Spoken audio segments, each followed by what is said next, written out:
بسم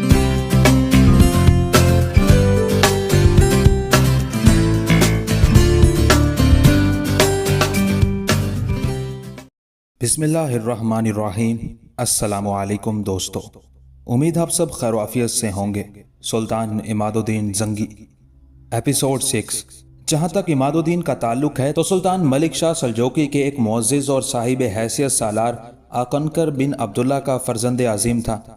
اکنکر ترکی نژاد تھا اور سلطان ملک شاہ سلجوقی کے مصاحبوں میں شامل تھا۔ اکنکر، جس کو تاریخ کے اوراق میں کیم الدولہ کہہ کر بھی پکارا جاتا ہے، سلطان ملک شاہ کا بچپن کا ساتھی تھا۔ وہ سلطان کے ساتھ کھیل کود کر بڑا ہوا تھا۔ جب سلطان ملک شاہ سلجوقی کے باپ سلطان الپ ارسلان کی شہادت کے بعد ملک شاہ مسند آرائے حکومت ہوا تو اس نے کیم الدولہ کو اپنے خاص دوستوں اور قابل قدر امراء میں شامل کر لیا۔ تھوڑے ہی عرصے میں اس کا شمار ملک شاہ کے خاص مصاحبوں میں ہونے لگا، یہاں تک کہ سلطان نے اسے وزیر سلطنت خواجہ نظام الدین طوسی کی تحریک پر حلب کا حاکم مقرر کر دیا تھا۔ سلطان ملک شاہ نے کیم الدولہ کو پہلے قصر شاہی کا حاجی بھی مقرر کیا تھا، اور جب اس نے حلب کا حاکم مقرر کیا تو اس نے اپنے زیر حکومت علاقوں کا انتظام کچھ اس قدر خوش اسلوبی سے انجام دیا کہ جب وہ ملاقات کرنے کے لیے ملک شاہ سلجوقی کی خدمت میں حاضر ہوا اور اپنے علاقوں کی صورتحال سلطان کو پیش کی تو سلطان نے فرط مسرت سے اس کی پیشانی چوم لی اور حلب کے علاقے کے علاوہ وہ کچھ دیگر علاقے بھی اس کے تحت کر دیے۔ وہ ایک بہادر لشکری اور صاحب رائے مشیر ہی نہیں تھا، بلکہ خداوند قدوس نے اسے نہایت اعلیٰ انتظامی قابلیت سے بھی نوازا تھا۔ اس نے حکم دے رکھا تھا کہ اگر اس کے ماتحت علاقوں میں کوئی قافلہ لوٹا جائے تو جائے حادثہ کے نواحی دیہات کو نقصان پورا کرنا پڑے گا۔ اس حکم کا نتیجہ یہ ہوا کہ اس کے ماتحت شہروں اور قصبوں میں راہزنی اور لوٹ مار کا یکسر خاتمہ ہو گیا تھا۔ کیم الدولہ کو یہ اعزاز اور سعادت بھی حاصل تھی کہ سلطان ملک شاہ سلجوقی کا بیٹا برکیروک اس کے ہاتھوں پل کر جوان ہوا تھا۔ مورخین لکھتے ہیں کہ کیم الدولہ کو اپنے مرحوم و مربی اور محسن سلطان ملک شاہ سلجوقی کے بھائی تتش نے قتل کر دیا تھا۔ عماد الدین اسی کیم الدولہ کا بیٹا تھا۔ جب قیم کا انتقال ہوا تو عماد الدین کی عمر 10 برس کی تھی۔ الجزیرہ میں اس زمانے میں سب سے بڑا حاکم امیر موصل کربوگا تھا، جو خود ملک شاہ سلجوقی کے لڑکے اور جان نشین کا باج گزار تھا اور اپنے پرانے دوست اکنکر کو یعنی کیم الدولہ کو بھولا نہ تھا۔ اس لیے اس نے کیم الدولہ کے بیٹے عماد الدین کو یہ کہہ کر اپنے پاس بلا لیا کہ لڑکے کو میرے پاس لاؤ، کیونکہ وہ میرے جنگ کے ساتھی کیم الدولہ کا بیٹا ہے اور مجھے لازم ہے کہ میں اس کی پرورش کروں۔ موصل میں عماد الدین حاکم موصل کربوگا کے ساتھ ساتھ رہا۔ ایک مرتبہ آمد کے قریب ایک جنگ میں جب شکست اور فتح کا پلہ کسی طرف جھکتا نظر نہ آتا تھا، کربوگا نے تمام لشکر کے روبرو عماد الدین کو اپنے سینے سے لگا کر اس کے تحت کام کرنے والے لشکریوں کو خطاب کرتے ہوئے کہا، دیکھو یہ تمہارے پرانے آقا کا لڑکا ہے، اس کے لیے لڑو۔ وہ سب یہ سن کر عماد الدین جو اس وقت لڑکا تھا اس کے گرد جمع ہو گئے اور مل کر ایک ایسا حملہ کیا کہ ان کی فتح یقینی ہو گئی۔ یہ عماد الدین کی پہلی جنگ تھی اور اس وقت اس کی عمر 15 سال کی تھی۔ اس طرح ایک عرصے تک وہ دربار موصل سے منسلک رہا۔ 38 برس کی عمر تک وہ الجزیرہ یعنی میسوپوٹیمیا کی جنگوں اور وہاں کی سیاسی حالت میں دوسرے امیروں کے ساتھ شریک ہو کر حصہ لیتا رہا۔ ایک بار محاصرہ تبریہ میں اس نے محصورین کے ایک زبردست حملے کا مقابلہ کیا اور انہیں ہٹا کر پسپا کر دیا اور خود تعاقب کرتا ہوا دروازہ شہر تک چلا گیا۔ یہاں تک پہنچ کر اس نے اپنا نیزہ دروازے پر مارا، لیکن پیچھے مڑ کر دیکھا تو کوئی شخص ہمراہ نہ تھا اور اس کے تمام لشکری لڑائی ختم ہونے کے بعد ٹھہر گئے تھے اور خود وہی تنہا دشمن کا تعاقب کرتا چلا آیا تھا۔ تھوڑی دیر تک اس حال میں بھی وہ لڑتا رہا، لیکن جب دیکھا کہ کوئی ساتھ نہیں ہے تو آہستہ آہستہ واپس ہوا۔ اس حملے کی شہرت اس قدر ہوئی کہ لوگ خصوصیت کے ساتھ اس کو الشامی کہہ کر پکارنے لگے۔ اس شاندار فتح کے بعد عماد الدین سلطان ملک شاہ سلجوقی کے بیٹے برکیروک کے دربار میں گیا، جہاں اسے کربوگا کی موت کے بعد موصل کی حکمرانی عطا ہوئی اور سلطان کے 2 بچوں کی عطالیقی کی عزت نصیب ہوئی، جس کی وجہ سے اس کا لقب عطابک پڑ گیا۔ حالانکہ اس سے پہلے وہ عماد الدین زنگی کہلاتا تھا، اب عماد الدین عطابک کے نام سے مشہور ہوا۔ رفتہ رفتہ موصل کے حکمران کی حیثیت سے خود مختار ہوتا چلا گیا تھا اور قریب قریب جزیرہ یعنی حلب پر تسلط کر لیا۔ اس کے زمانے میں انصاف اور داد رسی خوب ہوئی۔ مشہور مورخ لین پول لکھتا ہے کہ کسی لشکری کی مجال نہ تھی کہ گھاس کا ایک تنکا بھی بغیر قیمت ادا کیے لے لے۔ غریبوں پر ٹیکس وہ کم لگاتا تھا مگر امیروں سے اپنے اخراجات جنگ خوب وصول کرتا تھا۔ لین پول مزید ایک مقام پر لکھتا ہے کہ اس کے سالاروں میں ظلم اور اوباشی مطلق نہ تھی۔ عورتوں پر دست درازی کے جرم میں عماد الدین سے زیادہ اس زمانے میں کوئی سزا نہ دیتا تھا۔ اس کے لشکریوں کی بیویاں اس کی خاص نگرانی میں سمجھی جاتی تھی اور کسی کی مجال نہ تھی کہ ان کے شوہروں کی غیر موجودگی میں انہیں نظر بد سے دیکھ سکے۔ انتظام قاعدہ قانون میں وہ بہت سخت تھا، جس کا نتیجہ یہ ہوا کہ ہر طرف فراغ بالی اور سرسبزی کے آثار آنے لگے تھے۔ موصل میں اس نے شہر پناہ کی دیواریں دگنی بلند کر دی، خندق زیادہ گہری کر دی اور ایک پھاٹک تعمیر کیا جو باب عمادی کے نام سے مشہور ہوا۔ کہا جاتا ہے کہ اس کے زمانے سے پہلے موصل میں میوہ جات اس قدر کم ملتے تھے کہ سوداگر جب انگور بیچا کرتے وزن کرنے کے لیے خوشہ جات انگور کو کینچی سے کاٹنا پڑتا تھا۔ لیکن جب عماد الدین کی حکومت نے ہر طرف سرسبزی اور فراغ بالی پیدا کر دی تو اس قدر میووں کی وہاں افراط ہوئی کہ انار، ناشپتی، سیب، انگور سال بھر تک نہیں پکتے تھے اور دوسری فصل تک بکثرت باقی رہتے تھے۔ شیزر اور حماد شہر کے گرد و نواح میں اب دو بڑی قوتیں سر ابھار چکی تھی۔ آدھے علاقے پر حکمرانی کاؤنٹ آف سینٹ پال کی تھی، دوسرے آدھے حصے پر کاؤنٹ آف گرے حکمرانی کر رہا تھا۔ کاؤنٹ آف سینٹ پال کے ساتھ اس کے سالار اعلیٰ کی حیثیت سے ایسٹس کام کر رہا تھا، جبکہ کاؤنٹ آف گرے کا سپہ سالار اعلیٰ رینارڈس تھا۔ ایک روز کاؤنٹ آف گرے اپنے علاقوں سے نکل کر کاؤنٹ آف سینٹ پال کے علاقے میں گیا۔ اس موقع پر اس کے ساتھ اس کا سپہ سالار رینارڈس بھی تھا۔ کاؤنٹ آف سینٹ پال کو جب ان دونوں کی آمد کی اطلاع ملی تو اس نے اپنے سپہ سالار ایسٹس کے ساتھ شاندار انداز میں ان دونوں کا استقبال کیا اور انہیں اپنے ساتھ لے کر اپنی رہائش گاہ کی طرف گیا۔ جب سب ایک بہترین آراستہ اور پیراستہ کمرے میں بیٹھ گئے تب کاؤنٹ آف سینٹ پال کچھ دیر تک باری باری کاؤنٹ آف گرے اور اس کے سالار رینارڈس کی طرف دیکھتا رہا۔ پھر اس کمرے میں اس کی آواز گونجی تھی، سب سے پہلے تو میں اپنے علاقوں میں آپ دونوں کو خوش آمدید کہتا ہوں، ساتھ ہی یہ بھی پوچھوں گا کہ کیا ان علاقوں میں آپ کسی نئی منصوبہ بندی کی ابتدا کرنا چاہتے ہیں؟ کاؤنٹ آف سینٹ پال خاموش ہوا۔ تب کاؤنٹ آف گرے کے چہرے پر ہلکا سا تبسم نمودار ہوا۔ اس تبسم میں عیاری اور طنز تھا۔ پھر کہنے لگا، بات یہ ہے کہ میں اپنے علاقوں میں وسعت پیدا کرنا چاہتا ہوں اور ساتھ ہی یہ بھی پسند کروں گا کہ آپ کے علاقوں میں بھی وسعت ہو۔ اس وقت میرا ہدف شیزر شہر ہے۔ شیزر شہر دریائے اورنٹس کے کنارے پر ہے۔ یہ انتہائی آمدنی والا شہر ہے اور اس کے ساتھ ساتھ اس کا قلعہ ناقابل تذکیر ہے۔ اگر ہم شیزر پر قبضہ کر لیں تو آنے والے دور میں سینکڑوں برس تک ان علاقوں میں ہماری حکومت قائم اور دائم رہ سکتی ہے۔ کاؤنٹ آف گرے جب خاموش ہوا تب کاؤنٹ آف سینٹ پال کچھ دیر تک غور سے اس کی طرف دیکھتا رہا، پھر کہنے لگا، یہ خیال تمہیں اس سے پہلے کیوں نہ آیا؟ اس پر کاؤنٹ آف گرے مسکرایا اور کہنے لگا، میرے بھائی تیرا کہنا درست ہے، پہلے بھی مجھے اس کا خیال تھا اور پہلے بھی میری نظریں شہر کے علاوہ حماد شہر پر بھی تھی اور اس کے ارد گرد کے علاقے بھی میری نظروں میں تھے، لیکن اس وقت ہمارے سامنے ایک ایسی دیوار تھی جسے ہم گرا نہیں سکتے تھے، بلکہ وہ دیوار ہم پر گر کر ہمارا خاتمہ کر سکتی تھی، اور یہ موصل کا حاکم کربوگا تھا۔ اب جب کہ کربوگا مر چکا ہے تو اس کی جگہ موصل کا حکمران ایک شخص عماد الدین ہے۔ اگر یہ کام ہم کربوگا کے دور میں کرتے تو وہ یقیناً ایک بہت بڑا لشکر لے کر ہماری سرکوبی کے لیے نکلتا، اور جو علاقے اس وقت ہمارے ماتحت ہیں، جن پر ہماری حکومت ہے، ان سے بھی ہمیں محروم کر کے رکھ دیتا۔ کاؤنٹ آف سینٹ پال، ہماری خوش قسمتی ہے کہ اس وقت مسلمانوں کے اندر نا اتفاقی ہے، وہ آپس میں دست و گریبان ہے۔ مسلمانوں کے آخری سلطان ملک شاہ سلجوقی کے دور میں مسلمانوں کی طاقت اپنے عروج پر تھی، لیکن اب اس کی مملکت اس کے دو بیٹوں میں تقسیم ہو چکی ہے اور وہ ایک دوسرے کے خلاف برسر پیکار ہیں، لہٰذا انہیں ہماری طرف توجہ دینے کا موقع ہی نہیں ملے گا۔ لے دے کر ایک کربوگا رہتا تھا، وہ بھی اب چونکہ اس دنیا میں نہیں ہے، لہٰذا ہمارا کام مزید آسان ہو گیا ہے۔ شیزر شہر کا حاکم ان دنوں تاج الدولہ ابن ابی عساکر ہے۔ یہ عرب ہے، کہتے ہیں جنگ کا وسیع تجربہ رکھتا ہے۔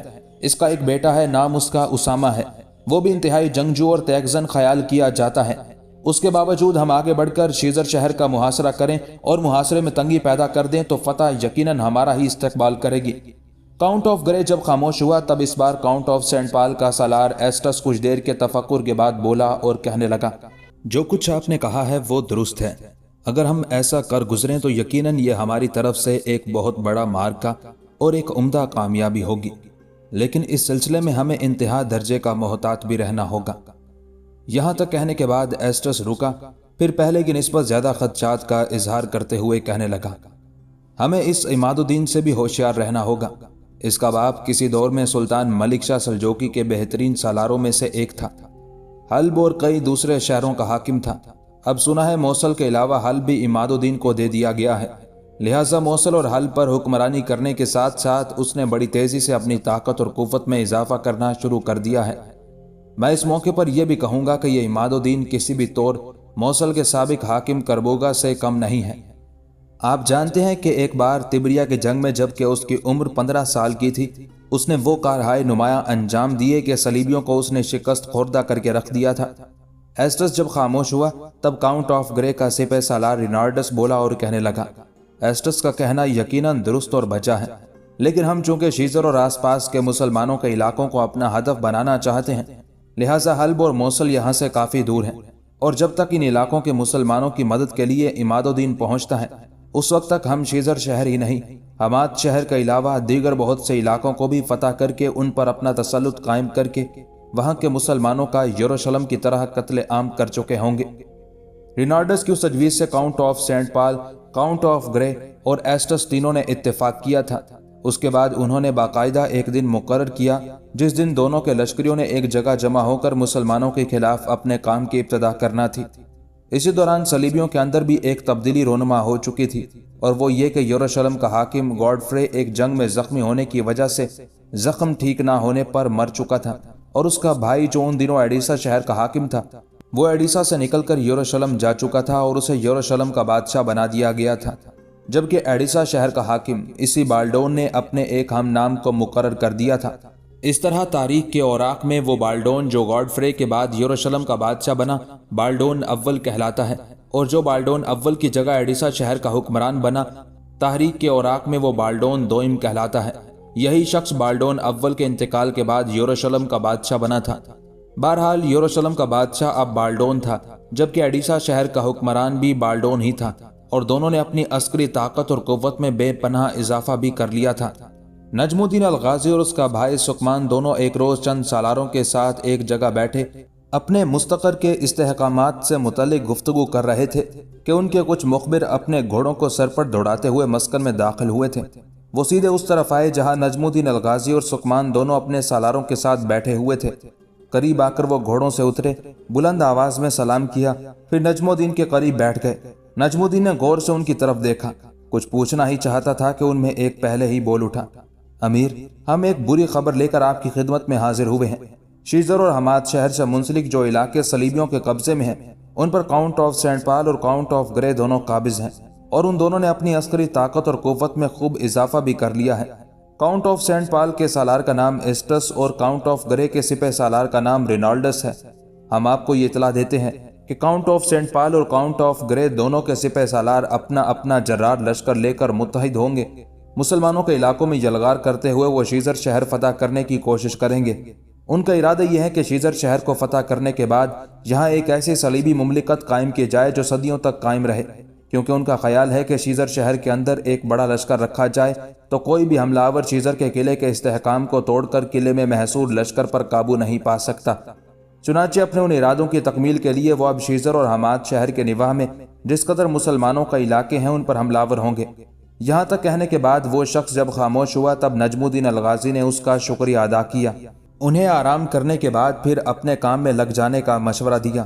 ساتھ ہی اپنے سالاروں میں سے ایک کو مخاطب کر کے نجم الدین الغازی کہنے لگا، میرے عزیز، تو ابھی اسی وقت گھوڑے پر سوار ہو اور اسے دوڑاتا ہوا شیزر کے حاکم تاج الدولہ ابن ابی عساکر کی طرف جا۔ اسے اور اس کے بیٹے اسامہ کو خبر کرو کہ چند روز تک صلیبیوں کا ایک لشکر شیزر شہر پر حملہ آور ہوگا، چنانچہ قلعے کے اندر محصور رہ کر وہ ڈٹ کر حملہ آوروں کا مقابلہ کریں، جبکہ باہر سے ہم ان پر ضرب لگائیں گے، اور ہمیں امید ہے کہ ہم صلیبیوں کو شیزر فتح نہیں کرنے دیں گے۔ نجم الدین الغازی کا یہ حکم پا کر وہ سالار بھاگتا ہوا وہاں سے ہٹ گیا۔ تھوڑی دیر بعد وہ اپنے گھوڑے کو سر پر دوڑاتا ہوا مسکن سے نکلا اور شیزر شہر کا رخ کر رہا تھا۔ جہاں تک نجم الدین کا تعلق ہے تو اس سے متعلق مورخین یہ کہتے ہیں کہ نجم الدین عالم اسلام کا وہ مجاہد تھا جس نے ایک عرصے تک صلیبیوں کی ناک میں نکیل ڈال کر رکھی اور انہیں کئی مواقع اور کئی جگہ پر پسپائی اختیار کرنے پر مجبور کیا۔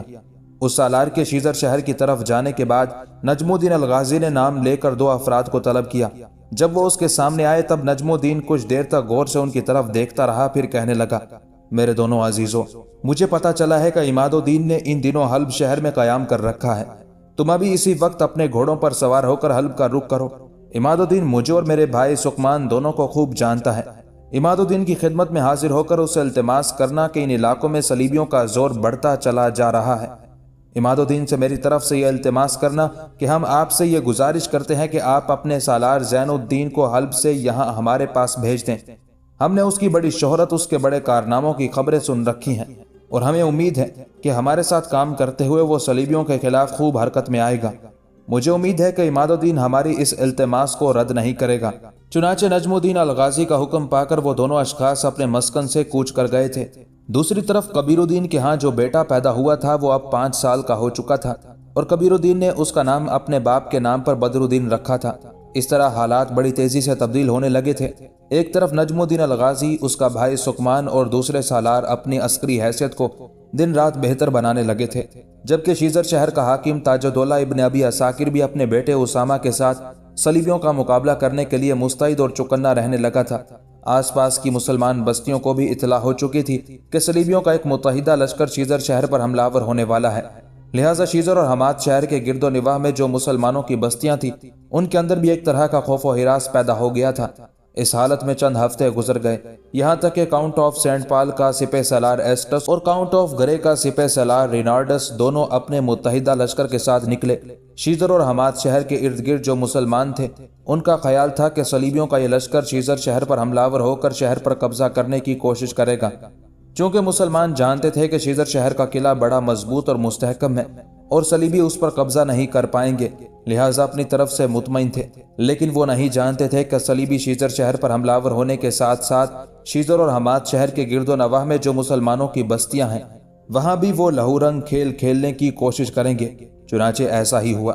ایسٹس اور رینارڈس دونوں اپنے لشکر کے ساتھ حرکت میں آئے۔ دونوں کا یہ متحدہ لشکر بہت بڑا اور جرار قسم کا تھا۔ چنانچہ پہلے یہ شیزر اور حماد شہروں کے آس پاس مسلمانوں کی جو بستیاں تھیں ان پر حملہ آور ہوئے اور وہاں کے مسلمانوں کا قتل عام کیا۔ مسجدوں کو انہوں نے جی بھر کر آگ لگائی، جہاں جہاں کلیسا زیادہ تھے ان بستیوں کو محفوظ رکھا۔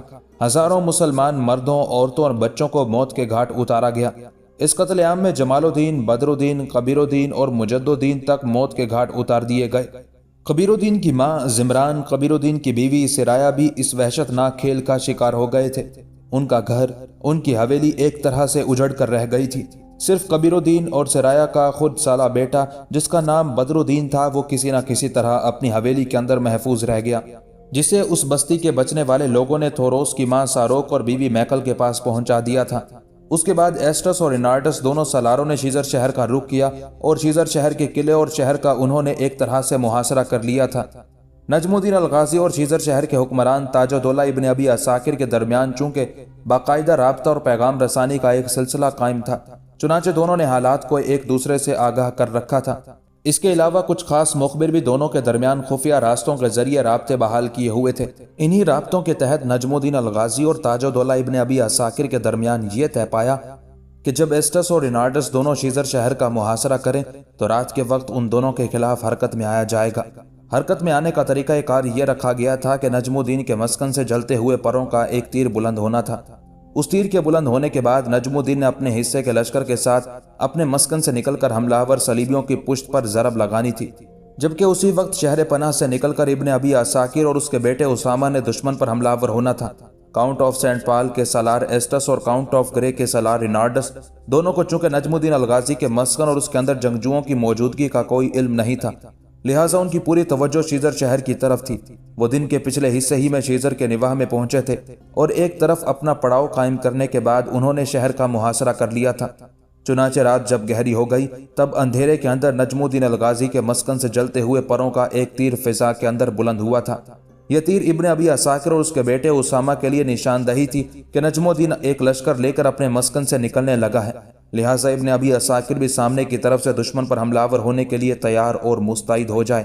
آخرکار شیزر شہر اور قلعے کا حاکم ابن ابی عساکر اور اس کا بیٹا اسامہ دونوں اپنے لشکر کے ساتھ شیزر سے فرقتوں کے سیاہ اندھیروں میں، آرزوؤں کے سنہرے موسموں، پناہ کے محفوظ حصار سے نجم روشن کی شعاؤں کی طرح نکلے۔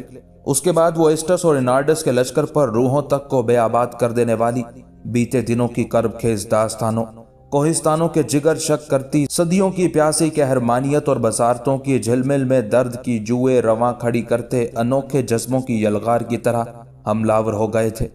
جوابی کارروائی کرتے ہوئے ایسٹس اور رینارڈس بھی ابن ابی عساکر اور اس کے بیٹے اسامہ پر اتحاد و تعاون پر قدغن لگاتے لمحوں کے خونے غبار، موت کی وادیوں کی طرف دھکیلتے بدبختیوں کے سیرابوں اور قضا کے کربناک مناظر کھڑے کرتے بدمست قربانیوں کے اندھے بغولوں کی طرح ٹوٹ پڑے تھے۔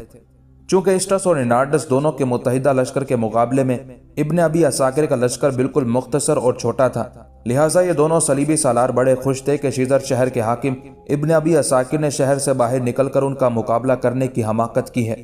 ایسٹس اور انارڈس اس سے پہلے بڑے فکر مند تھے کہ اگر ابن ابی عساکر نے شیزر کے قلعے میں محصور رہ کر مقابلہ شروع کر دیا تو یہ معاملہ طویل ہو جائے گا، اور اگر وہ شیزر شہر کو فتح نہ کر سکے تو کاؤنٹ آف سینٹ پال اور کاؤنٹ آف گرے دونوں ان سے ناراض ہوں گے۔ اب جو ابن ابی عساکر اپنے مختصر سے لشکر کے ساتھ شہر سے باہر نکل کر ان پر حملہ آور ہوا تو ایسٹس اور انارڈس بھی جوابی کارروائی کرتے ہوئے بے حد خوش اور مطمئن تھے، اور یہ سوچ رہے تھے کہ تھوڑی دیر کی جنگ کے بعد ابن ابی عساکر کو وہ شکست دیں گے اور فاتح کی حیثیت سے مسلمانوں کے شہر شیزر میں داخل ہو کر قتل عام کی ابتدا کریں گے۔ ابھی وہ انہی سوچوں میں ڈوبے ہوئے تھے کہ ان کی پشت کی طرف سے ٹھہرے وقت کے جلال میں رتوں پر چھا جانے والی آہنی ہیبت، اندھیروں کی گہری ابائیں، بے غبار تمدن کی روحوں کی طرح نجم الدین الغازی، اس کا بھائی سکمان اور دیگر سالار اپنے لشکر کے ساتھ نمودار ہوئے۔ پھر وہ ایسٹس اور انارڈس کے لشکر کی پشت کی جانب سے بلند بازگشت کی غم انگیز آوازوں میں وقت کی بے رحمی کے سیلاب کھولتے، قہر آلود موسموں میں پسپا کر دینے والی سحر آفری قوت اور دلوں کو لخت لخت کر دینے والی آتشناک گرم روح کی طرح حملہ ور ہو گئے تھے۔ اب ایسٹس اور انارڈس کے کان کھڑے ہوئے تھے۔ پہلے وہ یہ سوچ رہے تھے کہ ان کے مقابلے پر ابن ابی عساکر کا مختصر سا لشکر ہے جس سے وہ روند کر شیزر شہر میں داخل ہو جائیں گے۔ جب نجم الدین الغازی، سکمان اور ان کے سالار اپنے لشکر کے ساتھ پشت کی جانب سے ان پر حملہ آور ہوئے تب ان کے اوسان خطا ہوئے، اور انہیں یہ احساس ہوا کہ شیزر شہر کا حاکم اپنے مختصر سے لشکر کے ساتھ بلا وجہ شہر سے باہر نکل کر ان سے نہیں ٹکرایا تھا۔ یوں شیزر شہر سے باہر دونوں لشکریوں کے ٹکرانے سے زمین کے چیتھڑے اڑاتے غم فراق کے قصے جنم لینے لگے تھے۔ گورکھ دھندوں کے پھیلاؤ میں رزم گاہ کے بدن پر اضطراب و اعتاب کے خنجر چلنے لگے تھے۔ بدبختیوں کی آہیں، بغض و عداوت کے قصے، قضا کی خونی بارش ویرانیاں پھیلاتے بغولے میدان جنگ میں چار سو رقص کرنے لگے تھے، کیونکہ ایسٹس اور انارڈس دونوں پر سامنے اور پشت کی طرف سے حملے شروع ہوئے تھے، اور یہ حملے بڑے خوفناک تھے، اس لیے کہ جہاں سامنے کی طرف سے شیزر کا حاکم ابن ابی عساکر اور اس کا بیٹا اسامہ زوردار انداز میں تکبیریں بلند کرتے ہوئے صلیبیوں پر ضربے لگا رہے تھے، وہاں پشت کی جانب سے نجم الدین الغازی اور اس کا بھائی سکمان بھی انہی کے انداز میں تکبیریں بلند کرتے ہوئے بڑی تیزی سے پشت کی طرف حملہ آور ہوتے ہوئے ان کی تعداد کو کم کرتے چلے جا رہے تھے۔ تھوڑی ہی دیر کی جنگ کے بعد شیزر شہر سے باہر ان میدانوں اور وادیوں میں ایسٹس اور انارڈس کے لشکر کی حالت شاہراہوں پر کراہتی ویرانیوں، خزاں رسیدہ اشجار، پت جھڑوں کی بیزار داستانوں، بدترین دریا کی لہروں، فضا کی ہلاکت خیزیوں، شولوں میں سلگتے دامن، دلوں کے آنگنوں میں ہجر کے ماتم جیسی ہونا شروع ہو گئی تھی۔ یہاں تک کہ ایسٹس اور انارڈس نے رات کی تاریکی میں جب یہ اندازہ لگایا کہ مسلمانوں نے دو طرفہ حملے کر کے ان کے لشکر کی اکثریت کو موت کے گھاٹ اتار دیا ہے، تب وہ اپنے بچے کچے لشکر کو سمیٹتے ہوئے اور شکست قبول کرتے ہوئے بھاگ کھڑے ہوئے تھے۔ ابن ابی عساکر اور نجم الدین الغازی نے کچھ دور تک بڑے خوفناک انداز میں ان کا تعاقب کیا، پھر وہ پلٹ کر اس طرف آئے جہاں جنگ ہوئی۔ صبح تک وہاں انتظار کیا گیا، اور جب مشرق سے سورج طلوع ہوا تب ایسٹس اور انارڈس کے پڑاؤ پر قبضہ کیا گیا۔ بے شمار مال غنیمت ہاتھ لگا۔ اس مال غنیمت میں سے ابن ابی عساکر اور اس کے بیٹے اسامہ نے کچھ بھی لینے سے انکار کر دیا، اور وہ سارے کا سارا سامان ان دونوں باپ بیٹے نے نجم الدین الغازی اور سکمان کے حوالے کر دیا تھا، تاکہ اپنے مسکن کے اندر عسکری طاقت اور قوت بڑھانے میں اس مال و اسباب سے ان کو مدد ملے۔ جس وقت ابن ابی عساکر اور نجم الدین الغازی، اسامہ، سکمان اور کچھ دوسرے سالار ایک جگہ کھڑے اپنی شاندار فتح مندی پر ایک دوسرے کو مبارکباد دینے کے ساتھ ساتھ اس فتح سے متعلق گفتگو کر رہے تھے، کچھ ممبر جن کا تعلق نجم الدین الغازی کے مسکن سے تھا وہ اپنے گھوڑوں کو سر پر دوڑاتے ہوئے وہاں آئے۔ قریب آ کر وہ اپنے گھوڑوں سے اترے، سب کو بلند آواز میں انہوں نے سلام کیا۔ پہلے آنے والوں نے ابن ابی عساکر اور نجم الدین الغازی کو ایسٹس اور انارڈس کے خلاف اس شاندار فتح پر مبارکباد دی۔ پھر ان میں سے ایک باری باری ابن ابی عساکر اور نجم الدین کی طرف دیکھتے ہوئے کہنے لگا، جہاں آپ لوگوں نے شیزر شہر کے باہر صلیبی لشکر کی اکثریت کو موت کے گھاٹ اتارنے کے بعد صلیبیوں کو بدترین شکست دی ہے، وہاں ہم بھی آپ کے لیے ایک اچھی خبر لے کر آئے ہیں۔ آنے والوں کے ان الفاظ پر ابن ابی عساکر اور نجم الدین چونکنے کے انداز میں ان دونوں کی طرف دیکھنے لگے تھے۔ پھر ان میں سے کوئی اس خبر سے متعلق استفسار کرنا ہی چاہتا تھا کہ آنے والوں میں سے پھر وہی بول اٹھا۔ خبر یہ ہے کہ ایڈیسا شہر کے حکمران بالڈون کی ایک شہزادی نے اس کے خلاف بغاوت کھڑی کر دی ہے۔ دراصل بالڈون کی دو شہزادیاں ہیں،